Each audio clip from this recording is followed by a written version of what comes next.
People often assume that strength is about how much you can show the world, but real strength comes from knowing what not to share. Older women especially carry decades of experiences, struggles, and wisdom. And while those lessons are valuable, not every detail needs to be broadcast.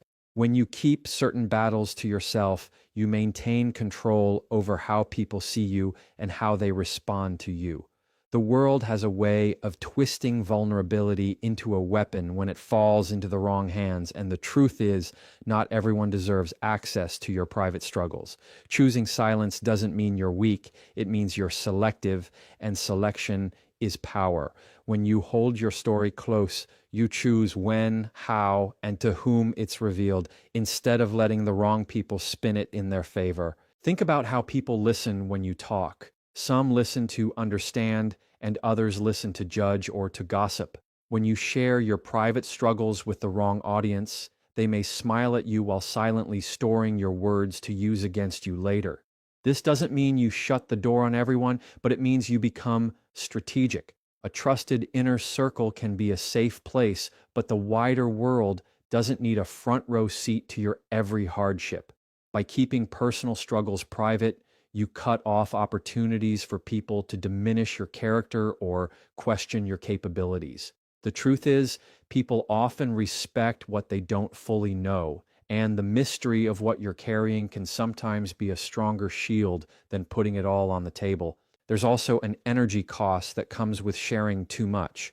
When you reveal every struggle, you not only drain yourself repeating it, but also invite others to label you by your lowest points. That label sticks longer than you think. The mind of others can trap you in a version of yourself you no longer live in because they can't unhear what you've shared. Protecting your energy means protecting the stories you allow to leave your mouth.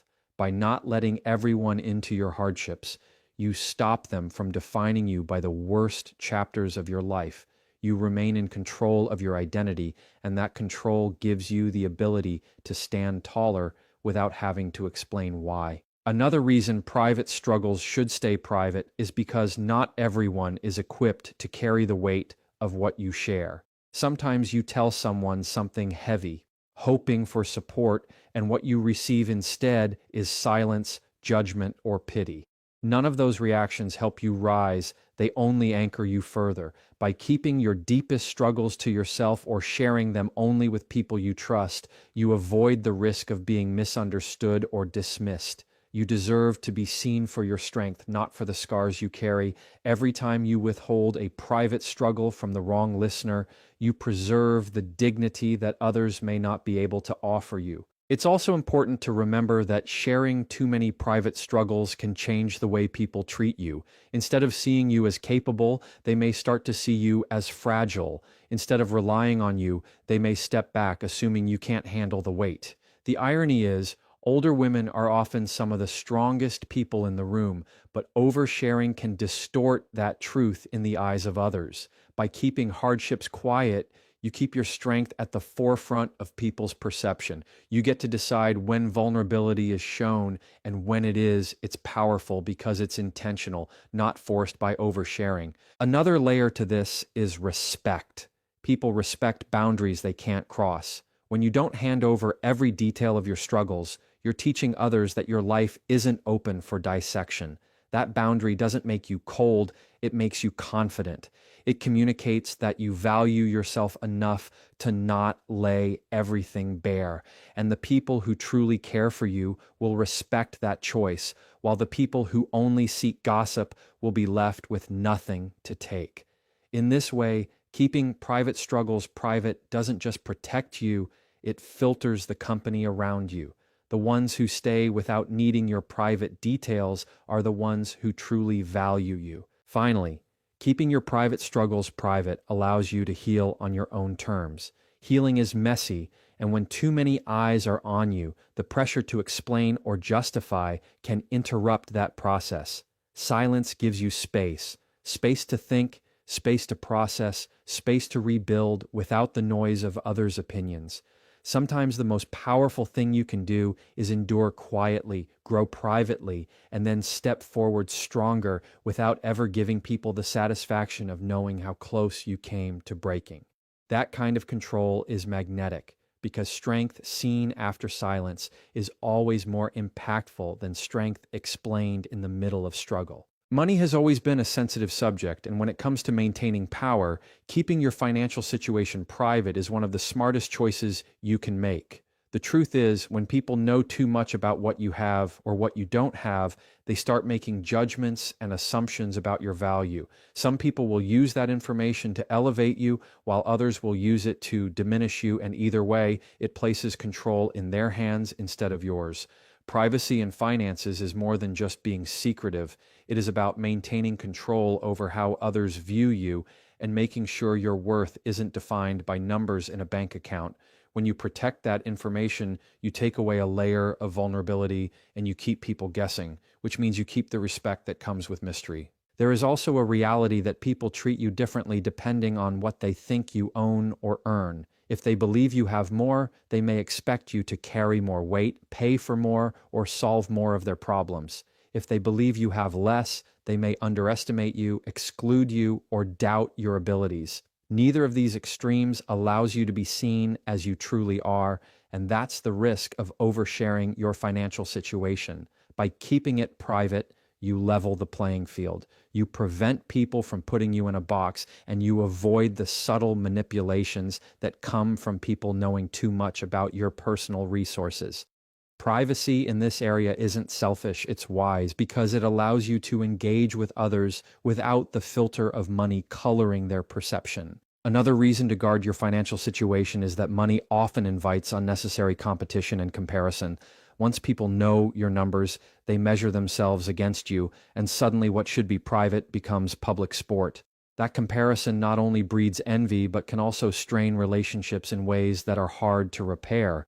Even family can be influenced by the shadow of comparison when it comes to money, and that tension creates pressure that robs you of peace.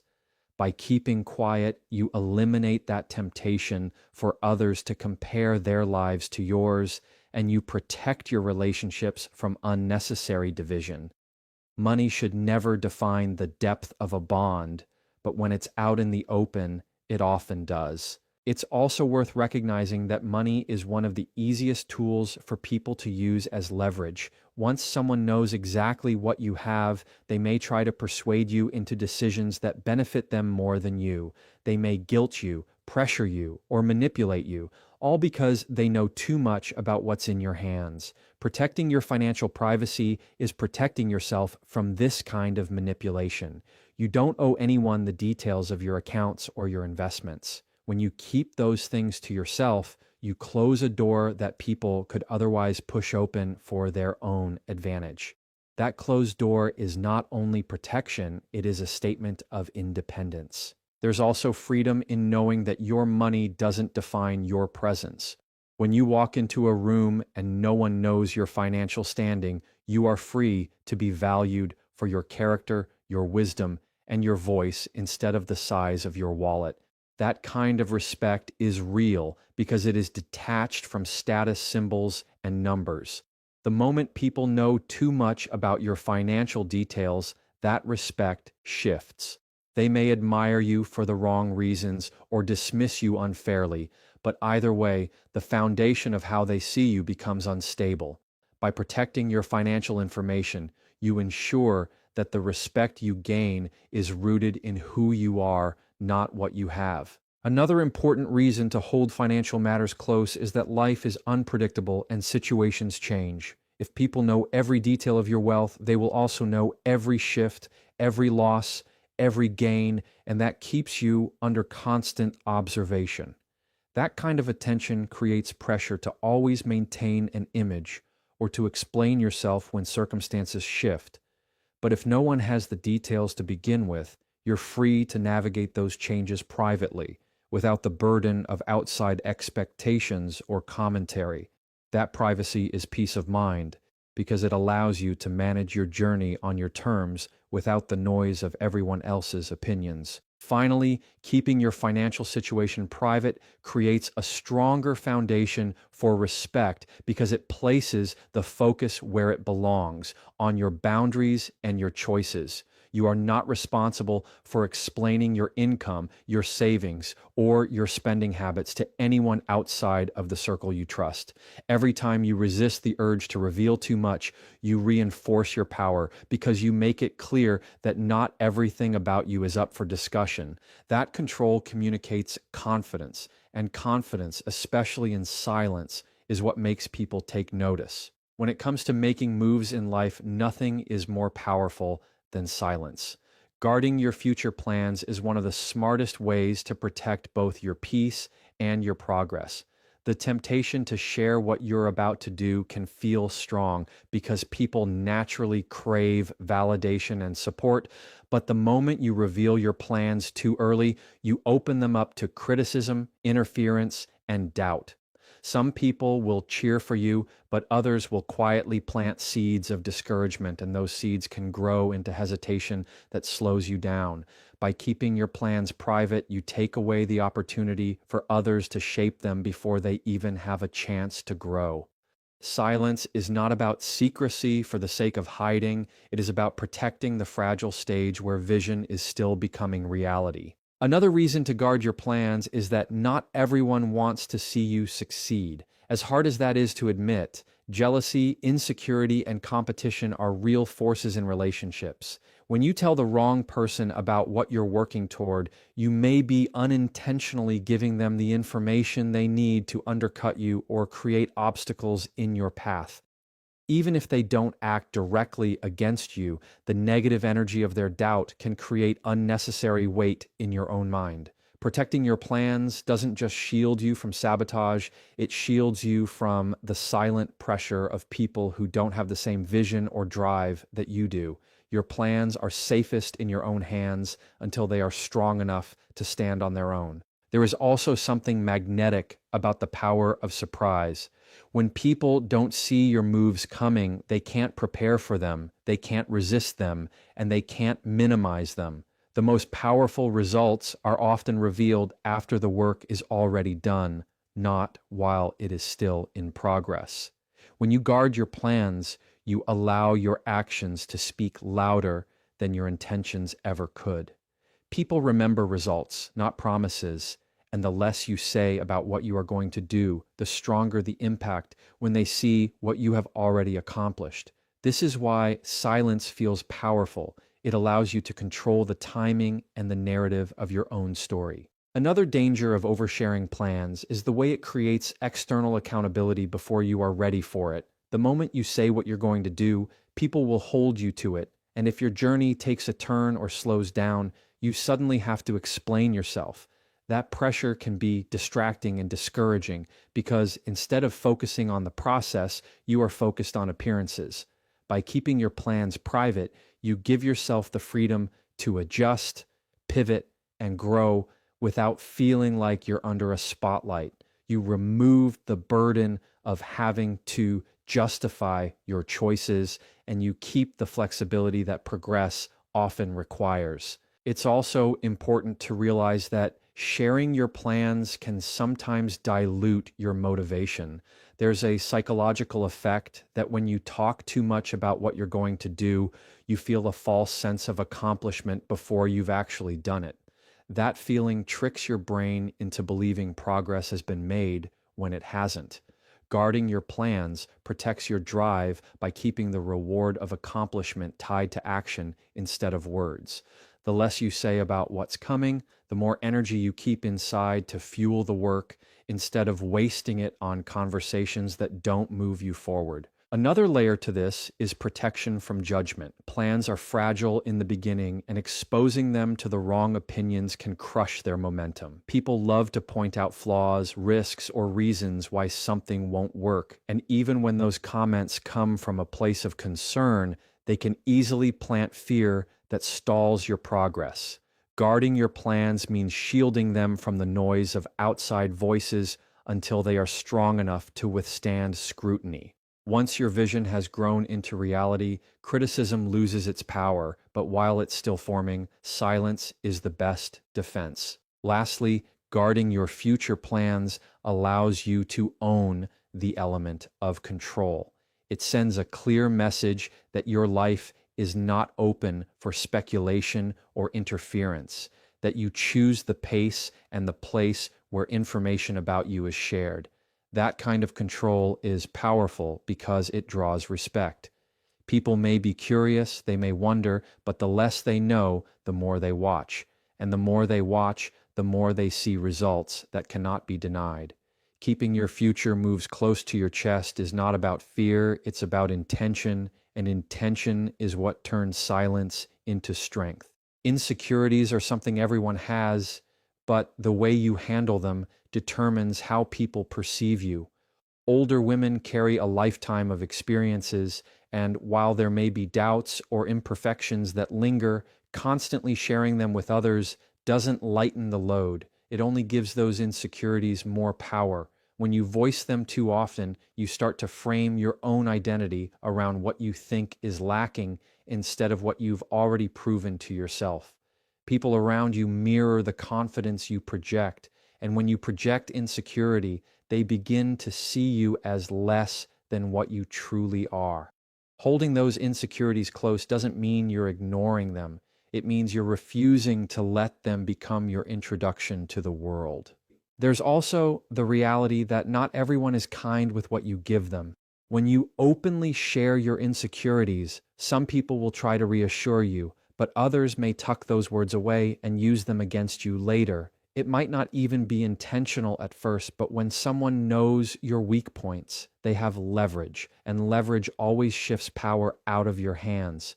Protecting your insecurities from public conversation is protecting your strength from being chipped away by people who don't value you as they should.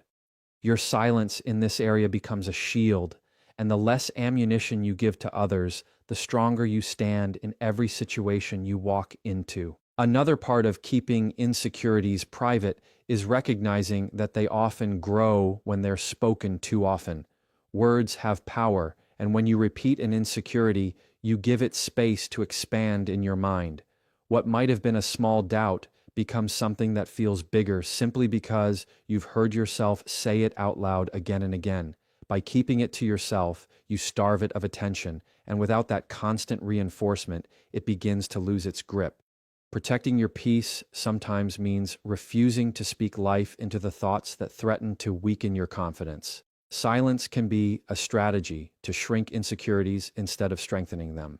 It's also important to remember that people gravitate toward confidence. Confidence doesn't mean perfection, and it doesn't mean you don't have insecurities. It means you've decided to focus on what you bring to the table instead of what you think you're missing. When you choose not to reveal your insecurities, you give others the opportunity to see you as capable, composed, and steady. That doesn't mean you're pretending to be something you're not. It means you're allowing your strengths to speak louder than your doubts. And in many cases, when others only see the confident side of you, they treat you with a respect that reinforces your own sense of strength. There's also a sense of freedom in not feeling like you have to explain every doubt or fear you carry. Oversharing insecurities can create a cycle where you look for reassurance in others instead of building resilience within yourself. That dependence can be draining, and it can leave you feeling weaker when reassurance doesn't come in the way you hoped. By keeping insecurities private, you take ownership of them. You acknowledge them to yourself, but you don't make them part of your conversations. And in that quiet ownership, you begin to build a deeper kind of confidence that isn't dependent on anyone else's words or validation. Insecurities are often temporary, but the way people perceive you can last much longer. When you reveal every doubt you have, you risk being remembered for your hesitations instead of your strengths. Protecting those insecurities means giving people a chance to see you at your best, not at your most uncertain. That choice is powerful because it allows you to shape the way you're remembered and respected. By holding back, you keep control over your image, and control over your image means control over the respect that comes with it. The world doesn't need to know every thought you wrestle with. It only needs to see the strength you step forward with. Finally, keeping your insecurities to yourself helps you move through life with a quieter kind of strength that others can feel, even if they can't fully explain it. People notice when someone carries themselves with dignity, and dignity often comes from discretion. The less you speak about what makes you doubt yourself, the more people focus on what makes you steady. That shift in attention creates influence, and influence creates respect. Insecurities are real, but they don't need to be public, and the more you choose to guard them, the more powerful your presence becomes. Relationships are one of the most personal parts of life, and the more details you share about them, the more you invite opinions, judgments, and unnecessary complications. When you talk openly about every high and low, people begin to feel like they have a say in something that should belong only to you. They may offer advice you didn't ask for, take sides when they don't belong, or form opinions about your partner or your choices that linger long after the moment has passed. Privacy creates a boundary that protects the intimacy of your relationships, because once too many voices enter the room, the trust and connection you've built can start to feel exposed and fragile. Holding back what you share isn't about hiding, it's about safeguarding the peace that's required for a relationship to grow strong. Another reason to limit what you share is that not everyone around you has the best intentions. Some people may secretly envy the happiness you've built, while others may quietly celebrate the difficulties you face. When you put your relationship problems on display, you give those people material to fuel their opinions, their gossip, or even their satisfaction at seeing you struggle. Keeping those details private ensures that your most important connections are not shaped by outsiders' judgments or whispered conversations. The less information people have, the less power they hold over the way you and your partner are perceived. That privacy becomes a shield that allows love to thrive without being chipped away by the negativity of. It's also important to understand that relationships go through phases, and what feels like a crisis one day may look small in the future. But if you've shared every detail in the moment, those around you won't forget. They may carry those memories and opinions long after you and your partner have moved past them. This creates tension because even when you've healed, others are still holding on to a version of your relationship that no longer exists. Privacy prevents that disconnect. It allows the two of you to move forward without dragging along the heavy baggage of what other people think they know. Your relationship deserves the chance to evolve in private, without being trapped in the snapshots that outsiders store in their minds. Oversharing can also put pressure on a relationship that doesn't need to be there. The more details you reveal, the more you feel like you have to live up to the expectations you've created. If you brag about the good, you feel pressure to keep up the image. If you expose the bad, you feel pressure to explain or defend your choices. Both of those traps can weaken the natural rhythm of a relationship because instead of focusing on what works between you and your partner, you're focusing on the narrative you've given others. Keeping things private removes that pressure and gives your relationship space to breathe, grow, and stand on its own foundation. Another reality is that sharing too much can change the way people interact with your partner. If they've heard all the negatives, they may treat your partner with less respect, even after you've moved on from those issues. If they've heard all the positives, they may hold your partner to unrealistic expectations that are unfair. Either way, your words shape how others see the person